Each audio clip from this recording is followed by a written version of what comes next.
சுரனின் தங்கையான அரக்கி மகிஷி தேவலோகத்தையும் பூமியையும் தொந்தரவு செய்து கொண்டு இருந்தார்.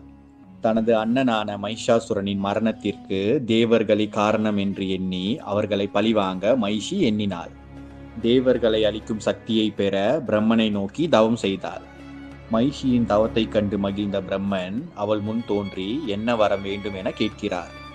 சிவனுக்கும் விஷ்ணுவுக்கும் பிறந்த குழந்தையால் மட்டுமே தனக்கு மரணம் வர முடியும், மற்ற யாராலும் தன்னை அழிக்க முடியாது என்ற வரத்தை மகிஷி பிரம்மனிடம் கேட்கிறார்.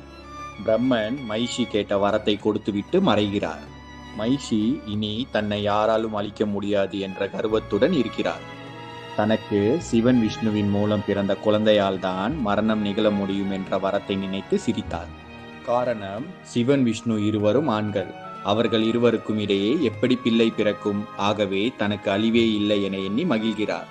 மகிஷி தனக்கு கிடைத்த சக்தியை கொண்டு